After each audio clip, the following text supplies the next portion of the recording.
Hi Seagull class! I have some new stories today from our new Read-Aloud book, Legends of the Seminoles, as told by Betty Mae Jumper and illustrated by Guy LaBree.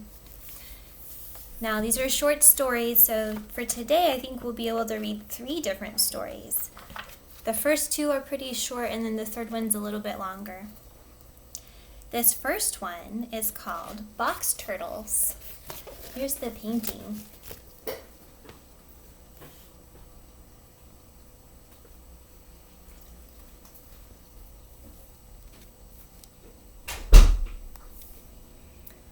Look at all of that detail on the turtle's shell. Isn't that beautiful? He really captured some good texture. We call them Yukchipolukskit, little round turtles. We find them all the time, crawling on the road or in the dry areas. They were real good to eat. 2 or 3 of them would make a whole meal. We'd roast them, turning the turtle upside down on the fire until it was cooked. Once, when the land was new, all creatures spoke in one language and understood each other.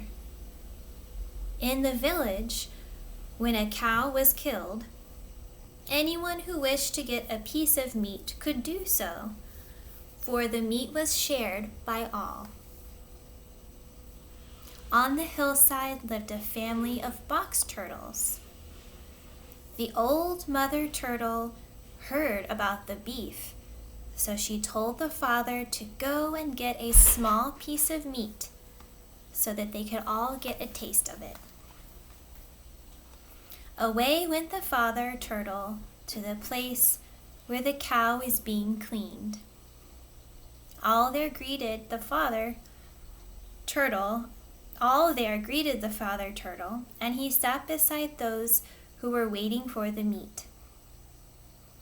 Finally, when the meat was cleaned and cut up, everyone began choosing the parts. When it came to the turtle's time, he was asked what he wished to take. "Do you want a piece of leg?" he was asked. "No," answered the turtle. "If I ate the leg, my legs would ache." "How about the ribs?" "No, my ribs would ache." "Liver?" "No, then my liver would hurt." On and on and on. Each part they offered brought the same answer from the turtle.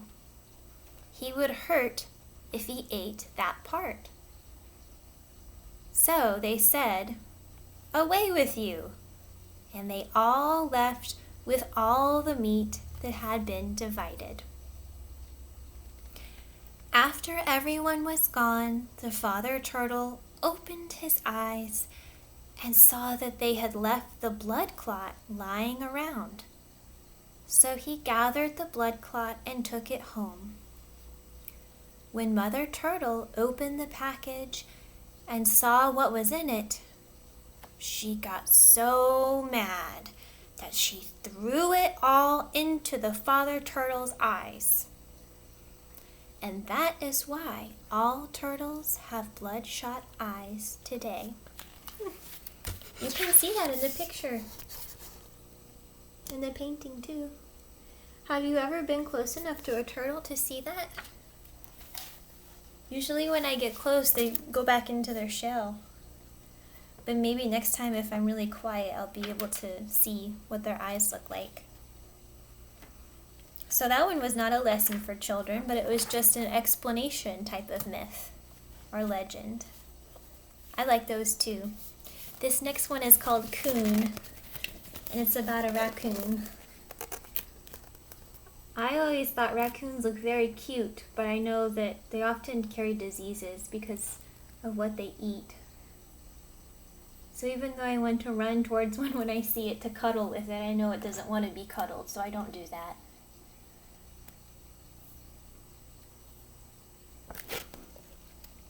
It looks like this one is in a tree. Maybe pretty high up too, because then see here in the distance, it looks like that's the top of trees. And the raccoon is one of the animals that looks like it wears a mask. It has a really interesting pattern on its face.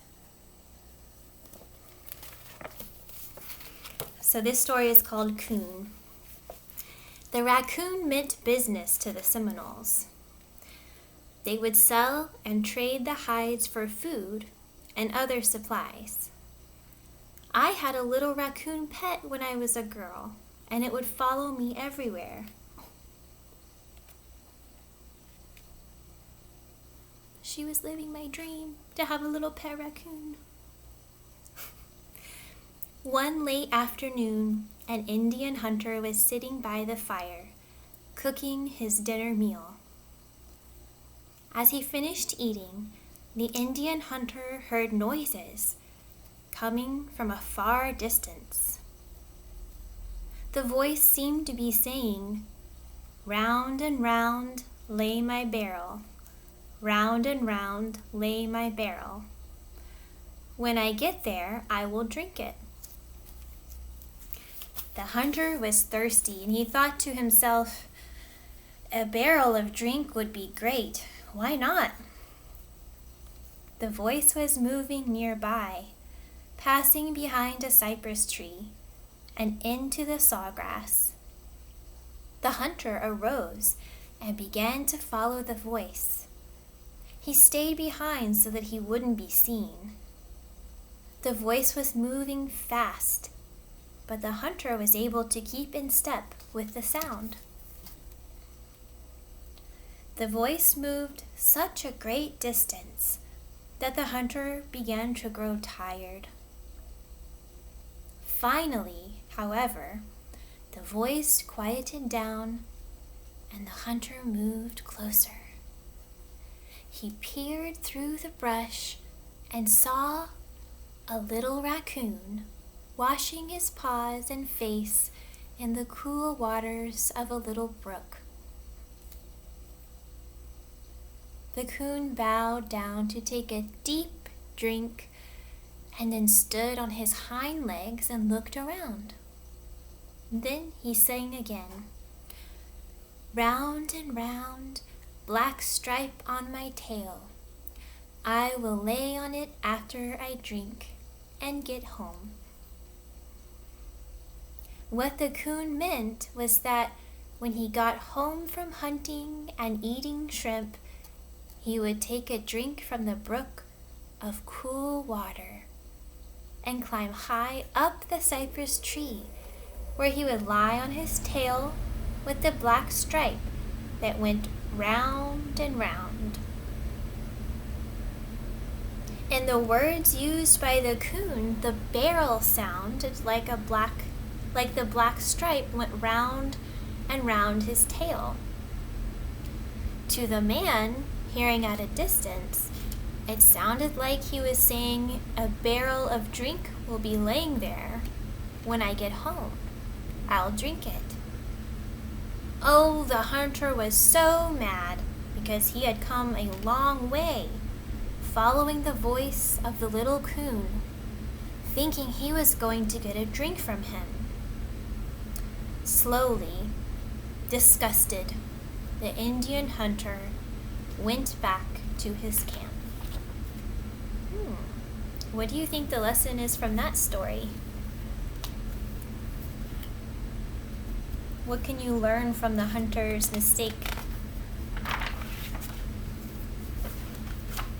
Maybe it's to listen carefully? Or maybe it's not to think you have something before you have it?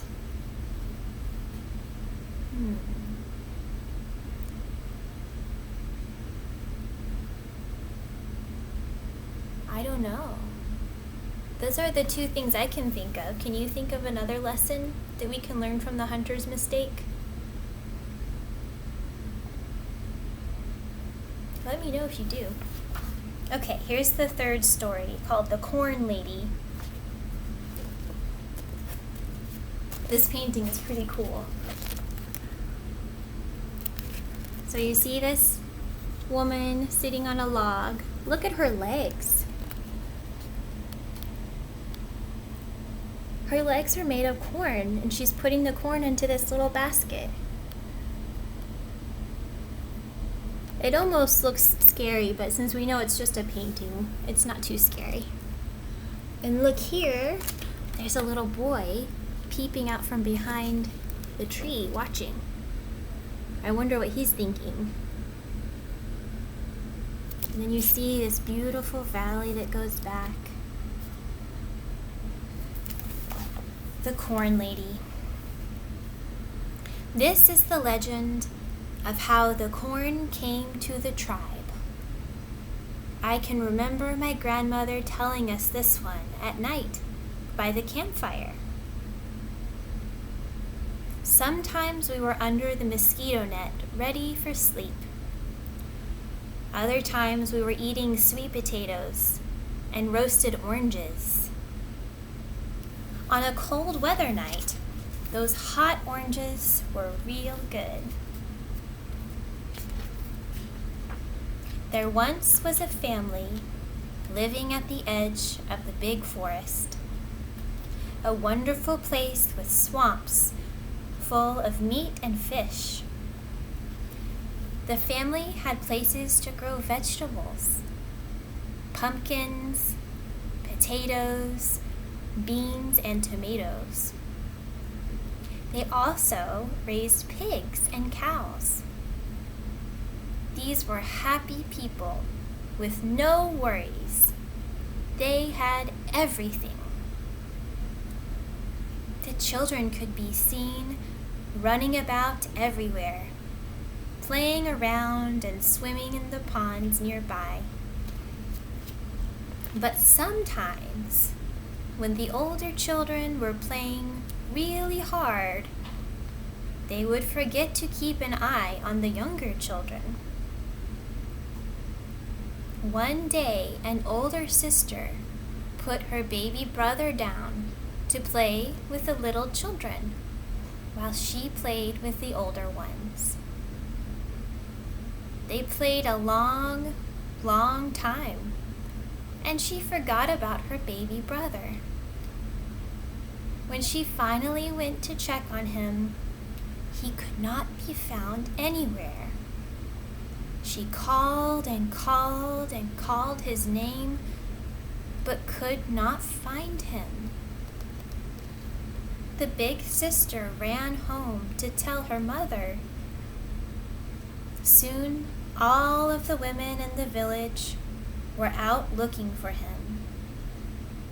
They kept looking until sundown, but were unable to find the baby. When the men of the village returned from their big forest hunting trip, they all looked for the child well into the night, but no baby was found.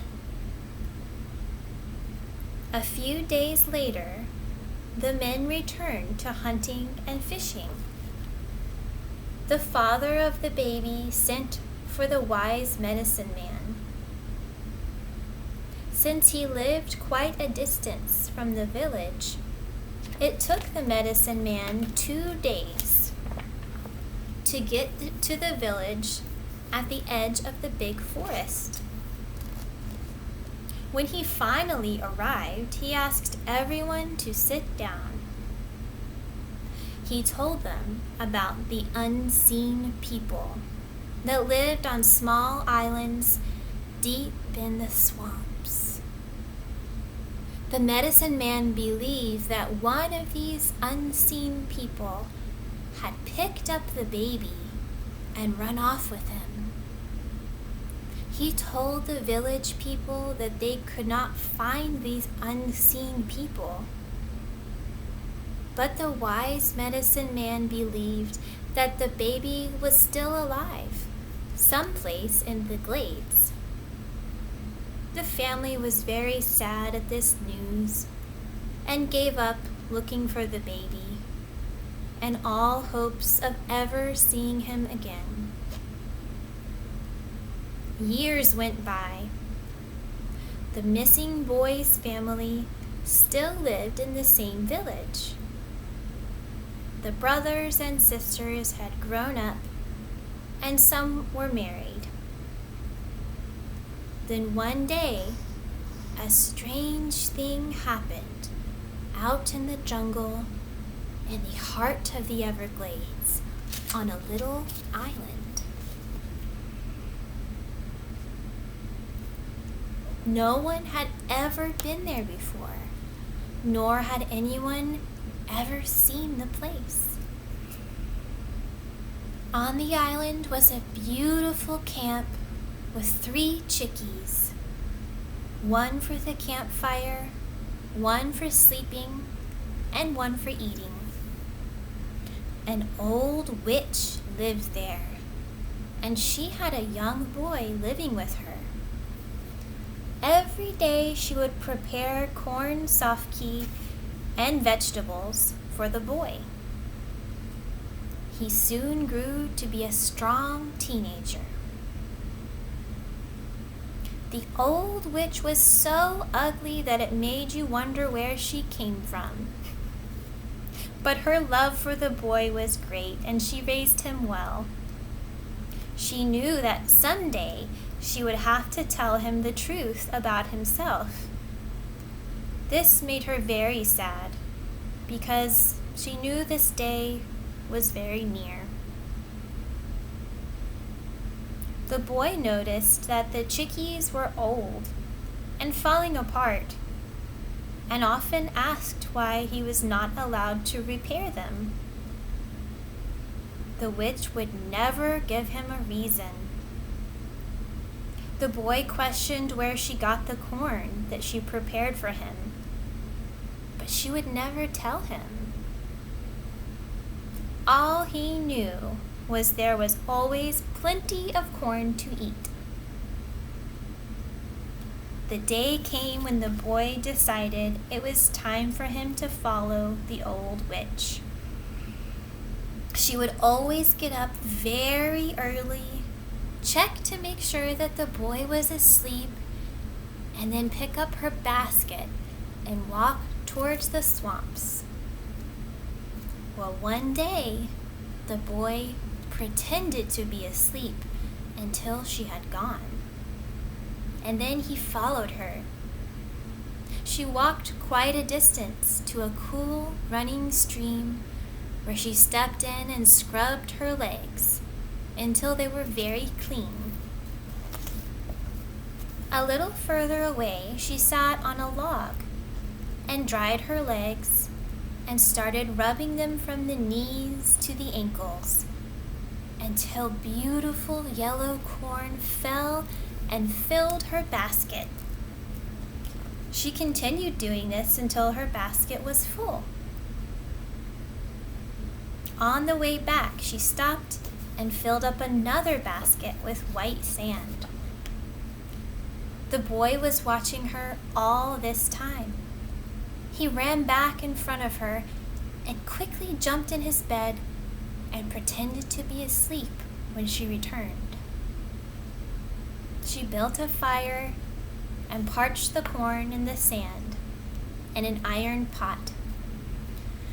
She then placed the corn in a log which was about 2 feet from the ground.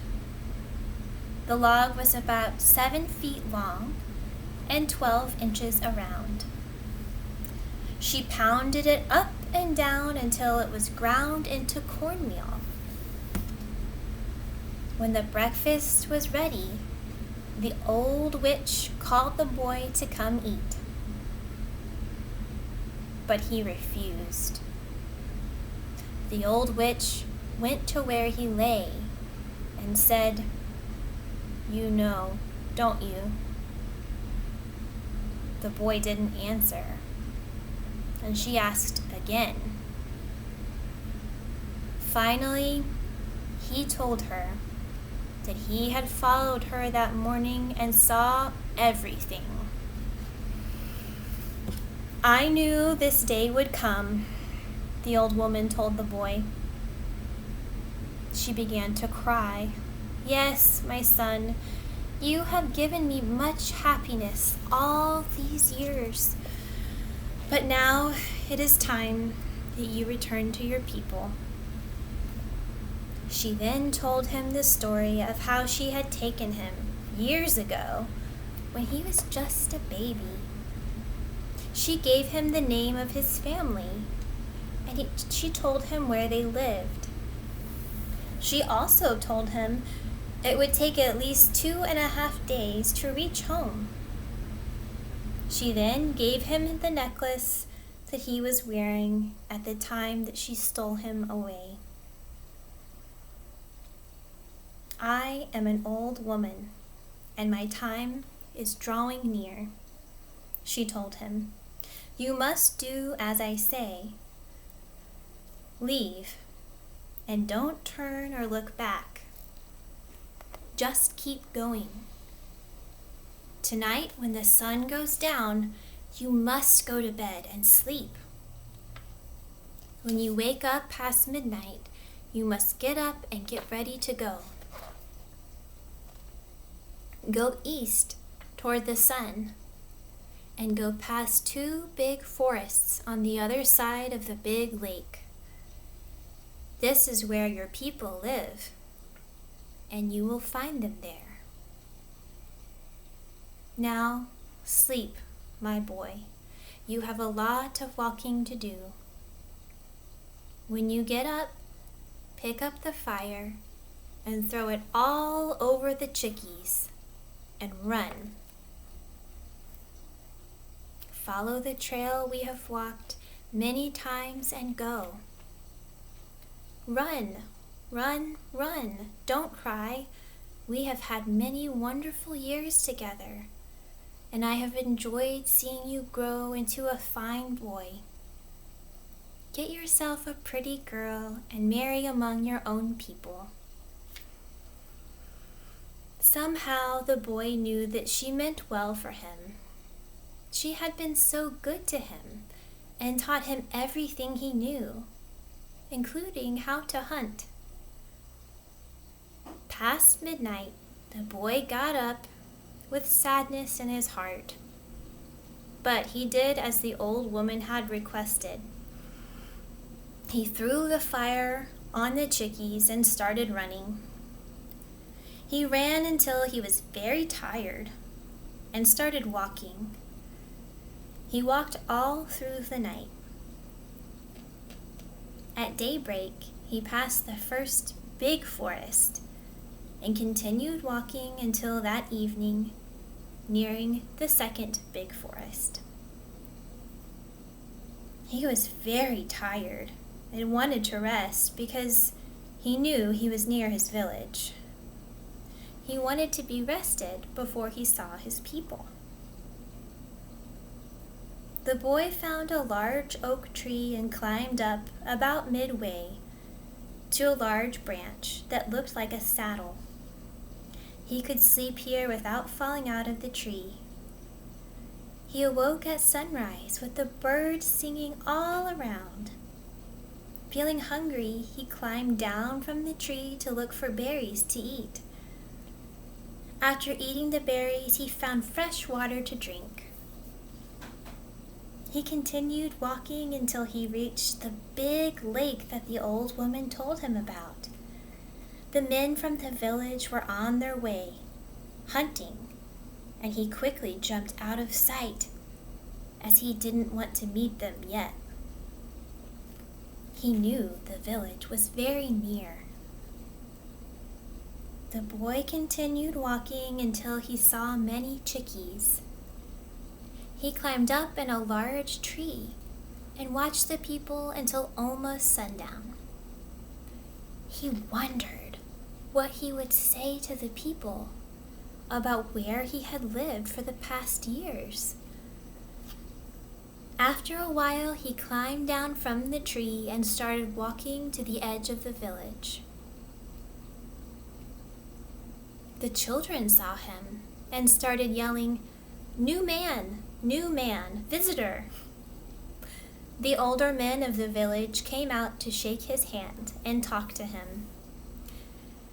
When he told the old men about himself, The old men remembered the story of the little boy who was lost long, long ago. The boy then gave an old man the necklace he was wearing when he disappeared. "Yes, yes," cried the old man, "I know your family." They slowly walked to the other side of the village, where a man and woman sat talking. The old man placed the necklace in the old woman's hand. She stared at the beadwork for a long time, and then looked up to say she knew the work. The old man then told her that this was her son, returned from being lost a long time ago.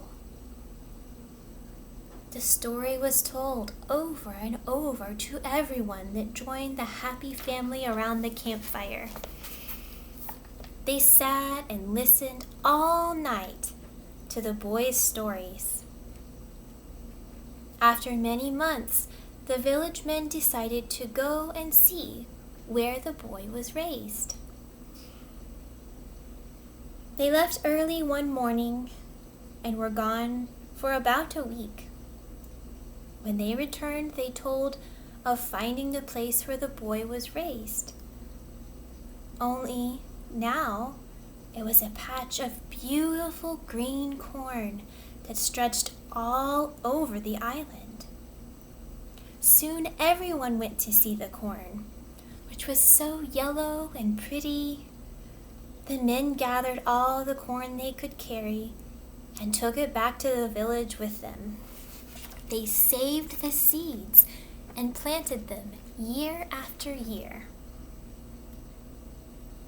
After the boy returned home and the corn was discovered, a green corn dance was held every year to thank the Great Spirit for his blessing. And this is where the Indians got their first corn. That was a good story. Do you think that the green corn lady was good or bad? Or maybe a mixture of both? Because she did take him, but she raised him good, right? She gave him everything he needed. And then she told him how to get home when she knew he needed to go home. And then all of his people had this new vegetable, corn. Do you think that outweighs the fact that she also stole him? But that was an interesting story. Have you ever wondered how some food that you love came to be? Where did it get started? You know, food travels. Some food comes from a different country altogether and then was brought here where we can plant it and grow it. And then some food that we grow here is also grown all over the world in different countries. Isn't that incredible? Where does salt come from? Have you ever wondered that? Maybe you could research your favorite food and find out where it came from. What is the story of your food that you love? I would love to hear about it. You could even get a map and draw how it traveled to here. Next, we'll read a story called Crows, the Dear Girl, and the Eagle. But you'll have to wait until another day.